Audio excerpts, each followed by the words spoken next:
how's it going? The past few weeks have been really not great. My sister almost died twice, and I had to fly down to a Belizean hospital to be with her.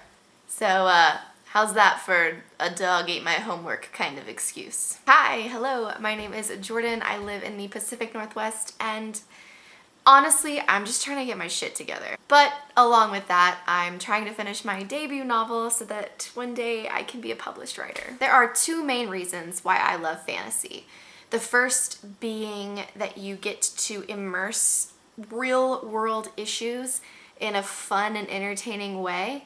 It offers a different perspective that you may not otherwise have because you're able to do so in a way that removes the personal, emotional implications towards a subject. My book has themes on racism, sexuality, and mental health issues. But you don't have to be interested in those ideas to enjoy the book or gain a subliminal perspective that you may not otherwise have had. The second and way less philosophical thing that I love about fantasy is escapism. Burying myself so deep in a story that real world stuff like bills and money and relationships and being lonely and dealing with mental health stuff and like all of those things just go away. Basically, I get to leave behind all the crap and immerse myself in a world of intrigue and wonder and forget that I am me, even if it's just for a moment. Escapism through books is way better than cocaine or, you know, drinking my troubles away every evening. So honestly, I think I'm doing all right. In this idea of escapism, there is a whole realm of literature that is, well, not really literature, but extremely enjoyable in the fact that it allows you to just kind of take a break for a minute. One genre that I like to do that with is reverse harem romances. Cue the longest intro ever. I made a video about reverse harem romances a little while ago, and someone commented on the video a recommendation for the Vampire Queen series. Excuse me, their Vampire Queen series by Jolie Sue Burkhart. And well, I read it and I have some thoughts. But first, let us read what this book was about, shall we? A lost virgin vampire queen, 2 vampire knights sworn to protect her. It's about to get very hot and bloody. They say she's a lost queen descended from Isis, and they're her blood. Vampire knights sworn to protect her. It all seems like a crazy nightmare until the alpha offers his blood. Then she realizes she's never wanted anything more. Except maybe his body. Shara must learn how to wield her new powers quickly and conquer her fears if she intends to keep them all alive. This is in Kindle Unlimited. The entire series is. So if you have Kindle Unlimited, it's an awesome read to just try out because it's part of your subscription. So in the reverse harem world, if you're not familiar, it is romance stories generally set with some sort of fantastical realm world plot, and it centers on a lot of smutty sexy scenes to build characters and build a relationship surrounding a female protagonist and her harem male consort dudes, whatever. It is smut. It is a genre, I suppose, of erotica. So if you come into these stories thinking that you're not gonna get smutty sex scenes, dude, you're in the wrong place. Okay, so here's the thing about this series. Apparently the author only intended for it to be 5 books. I think it's 5 books in the main series.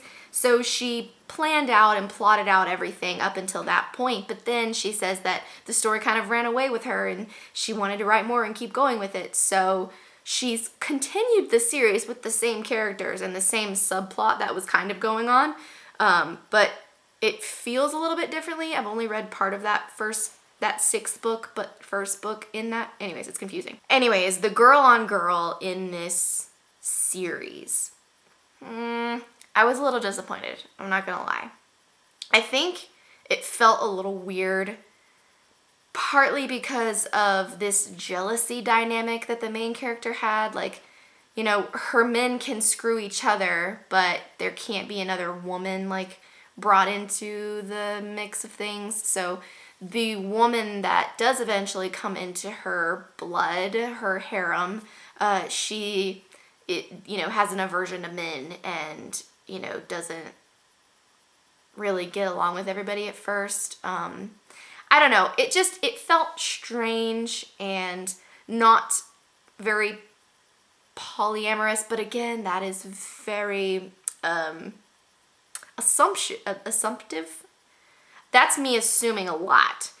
So maybe that was my fault because, you know, non-monogamy, polyamory can be a multitude of things. I was kind of hoping for there to be like a full relationship between, you know, the dudes and the girl and the main character. I don't know what I'm trying to say. The book did not fulfill the girl on girl reverse harem of my dreams. So I'm still out for that. And if you know of any, please leave me comments and recommend me those down below. The other girl on girl scene in this story, like relationship, felt a little, this is sexy because my men are watching me, you know? Which, you know, that is, there's nothing wrong with that. But it felt that way in a bad way. I don't know. I was just disappointed in the girl on girl relationships in this story, but you might not be. You might be totally into that whole like jealousy, I own you sort of dynamic. Here's the thing with reverse harems. I'm not sure if I mentioned this in the last video that I made, but I'm gonna repeat it again. Reverse harems are really good when the plot is strong and exciting and motivates the story along, you know, with the sex scenes that are in it. When I've read so many reverse harems on Kindle Unlimited specifically, where it's just cheap, stupid, ridiculous plots that make no sense and are really just placeholders for a reason to have a bajillion sex scenes, and call it a novel or a story. Just because we enjoy smut doesn't mean that it has to be shitty writing, you know, or a shitty story. Like you can read smut that is both fun in plot and you know, character development, as well as enjoy, you know, getting off on reading about people getting off. So the plot was good and I wanted to know what was happening, even when there was too many sex scenes or I just wasn't in the mood to read them. I just kind of skimmed through because I was still like, oh, I want to know what happens in this whole, you know, world that she's built here. The characters probably had a lot to do with that because they were so fun. Everyone had their own little, you know, backstory and own little personality quirks. And I mean, that is a crap ton of central focused characters. And I honestly don't know how she managed to keep everything as straight as she did, or not straight. But it's been a little while since I've read this series, but I think I say 4 stars in the smut world. Definitely 4 out of 5 stars in regards to the smut reverse harems that I've read in the past. What are you guys reading right now?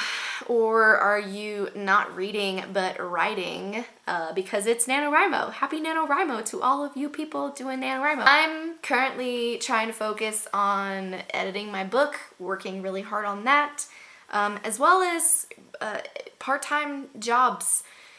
Anything that I can possibly get because I am now in debt from that whole impromptu Belizean trip.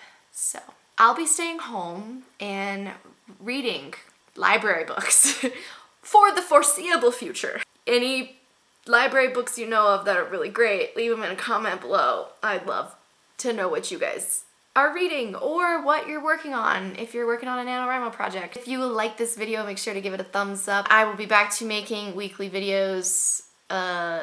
Hopefully you guys didn't even notice that I've been gone for forever. Anyways, I will see you guys in the next one. Happy daylight savings. Bye.